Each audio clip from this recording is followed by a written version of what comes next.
Good morning students. आपको पत्र लेखन के बारे में बताऊंगी कि लेटर राइटिंग किस प्रकार की जाती है। पहले मैं आपको बताती हूँ पत्र लेखन किसे कहते हैं। अभिव्यक्ति के मुख्यतः दो माध्यम है, मौखिक और लिखित। मौखिक अभिव्यक्ति आमने सामने बैठकर तथा टेलीफोन आदि से की जाती है, किंतु यहाँ व्यक्तिगत रूप से पहुँचना कठिन होता है।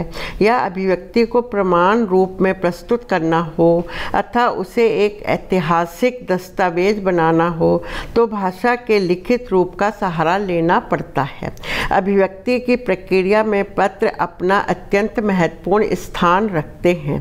दूरस्थ निकट संबंधियों के हाल चाल जानने, सूचनाओं के आदान प्रदान करने तथा व्यापार आदि करने के लिए पत्र लेखन की प्रतिक्रिया का श्री गणेश हुआ था। उस समय पत्र लेखन को शुरू किया गया था। श्री गणेश कहते हैं पत्र लेखन को शुरू करना।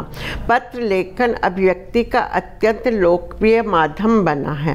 विभिन्न संस्थाओं, समुदायों, समितियों, परिवारों, मित्र मंडलों तथा समाज में अनेक प्रकार से पत्रों का आदान प्रदान होता है और अभी भी हो रहा है।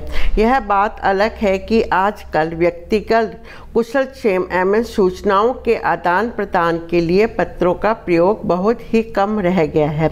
इस कार्य के लिए मोबाइल फोन का प्रयोग किया जा रहा है। फिर भी पत्र लेखन का अपना महत्व है।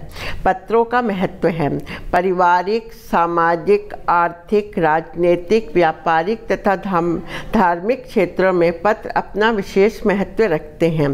पत्र व्यापार एवं राष्ट्रीय मेलजोल बढ़ाने में महत्वपूर्ण भूमिका का निर्वाह कर रहे हैं। कागज पर लेखन का स्थान कंप्यूटर ने ले लिया है और कलम का स्थान इलेक्ट्रॉनिक प्रिंटर ने। पत्र लेखन ईमेल बन गया है तथा इसका डाकिया कंप्यूटर और नेट है, जो पलक झपकाते ही आपके पत्रों को 7 समुंदर पार पहुंचा देता है। पत्र लेखन अभिव्यक्ति का अत्यंत महत्वपूर्ण अंग था और रहेगा। अब आपको बताती हूँ पत्र दो प्रकार के होते हैं। पहला औपचारिक पत्र और दूसरा अनौपचारिक पत्र। औपचारिक पत्र जिस व्यक्तियों के साथ व्यक्तिगत संबंध नहीं होते, जिनका हमारे साथ व्यक्तिगत संबंध नहीं होता है, उन्हें लिखे जाने वाले पत्र औपचारिक पत्र कहलाते हैं। जिनके साथ हमारा व्यक्तिगत हमारे रिश्तेदार नहीं हैं, उन्हें हम पत्रों को लिखते हैं, उन्हें औपचारिक पत्र कहते हैं। इस प्रकार के पत्र कक्षा अध्यापक, प्रधानाचार्य, संपादकों, सरकारी व अन्य कार्यालयों के अधिकारों और निजी संस्थाओं के प्रबंधकों तथा व्यापारियों आदि को लिखे जाते हैं। अनौपचारिक पत्र जिन व्यक्तियों के साथ व्यक्तिगत और आत्मिक संबंध होता है, उनको लिखे जाने वाले पत्र अनौपचारिक पत्र कहलाते हैं।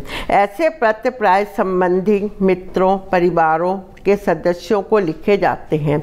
सामाजिक पत्र भी इसी श्रेणी में आते हैं, जो जन्म उत्सव, विवाह उत्सव, गृह प्रवेश इत्यादि के लिखे जाने वाले निमंत्रण पत्र भी औपचारिक पत्रों में आते हैं।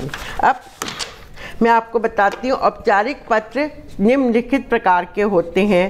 पहला, इसमें बधाई पत्र लिखा जाता है। दूसरा, शुभकामना पत्र लिखा जाता है। तीसरा, निवेदन पत्र लिखा जाता है। चौथा, संवेदन, सहानुभूति और सांत्वना पत्र लिखा जाता है। पांचवा, नाराजगी पत्र लिखा जाता है। छठा, सूचना वर्णन संबंधी पत्र लिखे जाते हैं। सातवां है निमंत्रण पत्र। आठवां है आभार प्रदर्शन पत्र। नौवां है अनुमति पत्र। 10वां है सुझाव सलाह पत्र और 11 है क्षमा याचना एवं आश्वासन संबंधी पत्र। यह सब क्या है?